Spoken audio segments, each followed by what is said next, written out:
नमस्कार। दिन भर की हाइलाइट्स जानने के लिए सुनते रहिए सुजस आवाज राजस्थान। सुजस पॉडकास्ट में मेधा से आप सुन रहे हैं प्रदेश की खास खबरें। नजर सबसे पहले आज की सुर्खियों पर। मुख्यमंत्री भजनलाल शर्मा से ब्राजील के राजदूत की शिष्टाचार भेंट। भारत ब्राजील संबंध होंगे और प्रगाढ़। राजस्थान में निवेश की संभावनाओं पर विस्तार से हुई चर्चा।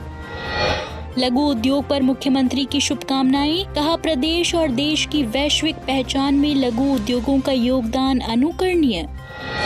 मुख्यमंत्री ने की उद्योग एवं व्यापार संघ के प्रतिनिधियों के साथ बैठक। उद्यमियों को वैकल्पिक अंतर्राष्ट्रीय बाजार तलाशने और घरेलू स्तर पर नए ग्राहक जोड़ने पर दिया जोर। और अब सुनिए खबरें विस्तार से। मुख्यमंत्री भजनलाल शर्मा आज जैसलमेर के मेहरानगढ़ पहुंचे और बाड़मेर जैसलमेर के पूर्व सांसद कर्नल सोनाराम चौधरी के निधन पर शोक व्यक्त किया। उन्होंने स्वर्गीय चौधरी के चित्र पर पुष्प अर्पित कर श्रद्धांजलि दी। मुख्यमंत्री ने स्वर्गीय कर्नल सोनाराम चौधरी के परिजनों से मुलाकात कर उन्हें ढांढस बंधाया। उन्होंने ईश्वर से दिवंगत आत्मा को अपने श्री चरणों में स्थान देने और शोक संतप्त परिजनों को यह दुख सहने की शक्ति देने की प्रार्थना की। इस दौरान विधायक छोटू सिंह भाटी, कुलदीप सिंह धनखड़ सहित अन्य जनप्रतिनिधि मौजूद रहे। अब एक नजर मुख्यमंत्री के सोशल मीडिया संदेश पर। मुख्यमंत्री भजनलाल शर्मा ने लघु उद्योग दिवस के अवसर पर देश भर के शिल्पकारों, कारीगरों और लघु उद्यमियों को हार्दिक शुभकामनाएं दी। मुख्यमंत्री ने कहा कि इन उद्यमियों की सृजनशीलता, परिश्रम और लगन ने न केवल भारत की अर्थव्यवस्था को मजबूती प्रदान की है, बल्कि आत्मनिर्भर भारत के निर्माण में भी महत्वपूर्ण भूमिका निभाई है। उन्होंने कहा कि प्रदेश और देश की पहचान को वैश्विक स्तर पर स्थापित करने में शिल्पकारों और लघु उद्यमियों का योगदान अनुकरणीय है। मुख्यमंत्री भजनलाल शर्मा ने कहा कि प्रधानमंत्री नरेंद्र मोदी के कुशल एवं दूरदर्शी नेतृत्व में भारतीय अर्थव्यवस्था निरंतर नई ऊंचाइयों को छू रही है। यह स्वर्णिम उपलब्धि केवल आंकड़ों तक सीमित नहीं है, बल्कि यह भारत सरकार के मजबूत नीतिगत निर्णयों, सुदृढ़ शासन व्यवस्था और देशवासियों की मेहनत और विश्वास का प्रत्यक्ष प्रमाण है। इसी कड़ी में मुख्यमंत्री भजनलाल शर्मा ने कहा कि प्रधानमंत्री के दूरदर्शी नेतृत्व में भारत की आर्थिक प्रगति निरंतर नई ऊंचाइयों को छू रही है। उन्होंने कहा कि आज भारत की आर्थिक वृद्धि दर अनेक विकसित देशों की तुलना में कहीं अधिक मजबूत है। यह उपलब्धि देश की दृढ़ नीतियों, प्रभावी निर्णय क्षमता और जनता के अटूट विश्वास का प्रत्यक्ष प्रमाण है। मुख्यमंत्री ने इसे भारत की सशक्त होती अर्थव्यवस्था और वैश्विक स्तर पर मजबूत होती पहचान का प्रतीक बताया। इसी कड़ी में मुख्यमंत्री भजनलाल शर्मा से भारत में ब्राजील के राजदूत केनेथ फेलिक्स हॉगजिन्स्की द नोब्रेगा ने कल मुख्यमंत्री कार्यालय में शिष्टाचार भेंट की। इस अवसर पर दोनों पक्षों के बीच आपसी सहयोग को और मजबूत बनाने, निवेश की संभावनाओं को बढ़ाने और विभिन्न क्षेत्रों में साझेदारी के नए अवसर तलाशने पर विस्तृत चर्चा हुई। मुख्यमंत्री ने कहा कि राजस्थान उद्योग, खनिज, पर्यटन, कृषि और नवीकरणीय ऊर्जा जैसे क्षेत्रों में अपार संभावनाओं से परिपूर्ण है। ब्राजील के साथ सहयोग से न केवल निवेश को बढ़ावा मिलेगा, बल्कि रोजगार के नए अवसर भी सृजित होंगे।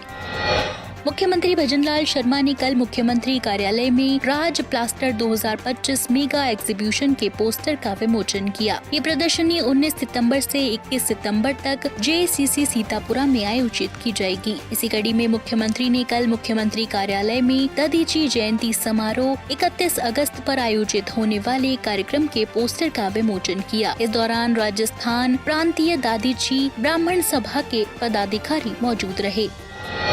इसी कड़ी में मुख्यमंत्री ने मुख्यमंत्री कार्यालय में द गिविंग गोल कैंपेन के पोस्टर का विमोचन किया। इस दौरान जय श्री पेरीवाल इंटरनेशनल स्कूल के कक्षा 8 के छात्र अव्यान, रुद्रांश और भरत ने मुख्यमंत्री को कैंपेन से संबंधित जानकारी दी।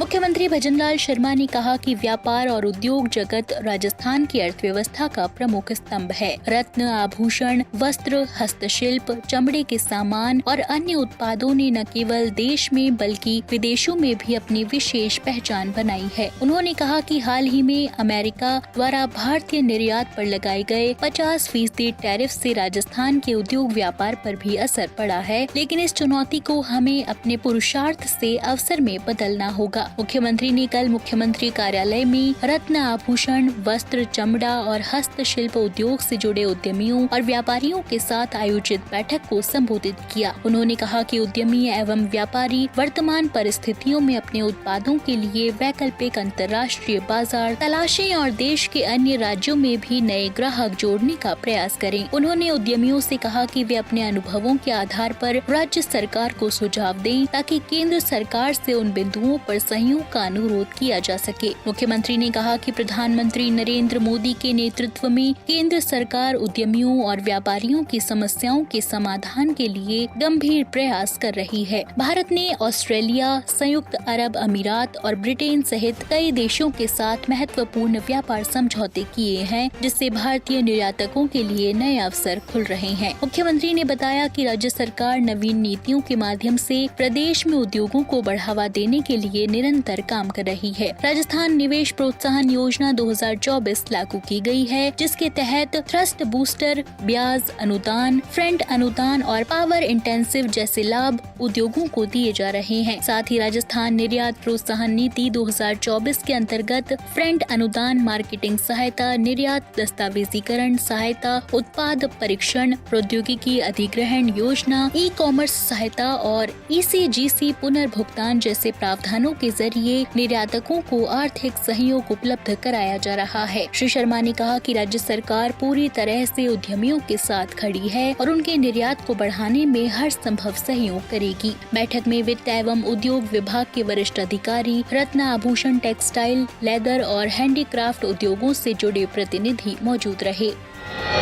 इस साल मानसून के दौरान राजस्थान में सामान्य से 53% अधिक बारिश दर्ज की गई है। राज्य के 19 जिलों में असामान्य और 17 जिलों में अत्यधिक वर्षा हुई है, जिससे कई इलाकों में बाढ़, जल भराव और मकान गिरने जैसी स्थिति बनी। सरकार ने राहत बचाव कार्यों में तत्परता दिखाते हुए SDRF और NDRF की टीमें तैनात की, जिनके जरिए 792 लोगों को सुरक्षित बचाया गया। बाढ़ प्रभावित परिसंपत्तियों की मरम्मत के लिए 10 जिलों में 147 करोड़ रुपए के 7,163 कार्य स्वीकृत किए गए। कोटा, बूंदी और सवाई माधोपुर में बाढ़ प्रभावितों को बचाने के लिए वायु सेना के हेलीकॉप्टर लगाए गए। आपदा प्रबंधन मंत्री किरोड़ी लाल मीणा ने सवाई माधोपुर के बाढ़ग्रस्त इलाकों का हवाई सर्वेक्षण कर जरूरी निर्देश दिए। वहीं प्रभावित जिलों में राहत शिविर भी संचालित किए गए।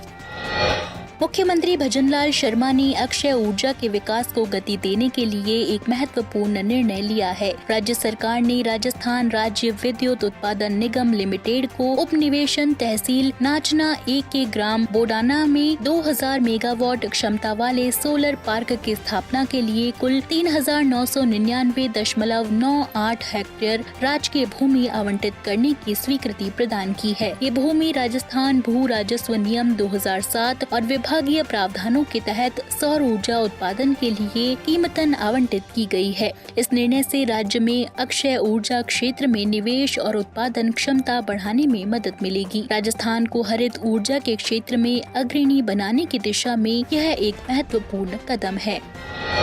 मुख्यमंत्री भजनलाल शर्मा के जल संरक्षण अभियान को साकार रूप देते हुए बरसात के दौरान व्यर्थ बहने वाले जल के संरक्षण की दिशा में अनूठी पहल करते हुए डूंगरपुर जिला कलेक्टर अंकित कुमार सिंह ने डीमिया बांध से मानसून के दौरान ओवरफ्लो होने वाले रॉ वाटर से डूंगरपुर की हृदय स्थली गैपसागर झील को भरने के निर्देश दिए हैं। जिला कलेक्टर श्री सिंह ने शुक्रवार को उदय विलास फिल्टर प्लांट का निरीक्षण किया और इस संदर्भ में PhD अधिकारियों से आवश्यक और तथ्यात्मक जानकारी लेते हुए दिशा निर्देश प्रदान किए। PHED अधीक्षण अभियंता गोपी चंद वर्मा ने बताया कि मानसून के दौरान जिले में लगातार अच्छी बरसात से लगभग सभी जल स्रोत अपनी क्षमता अनुसार पूर्ण रूप से भर चुके हैं। ऐसे में शहर में पेयजल आपूर्ति हेतु पर्याप्त जल उपलब्ध है। ऐसे में जिला कलेक्टर अंकित कुमार सिंह के निर्देशन में टीमिया बांध से ओवरफ्लो हो रहे रॉ वाटर का सदुपयोग करते हुए इसे गैप सागर को भरने से जल संरक्षण किया जा सकेगा।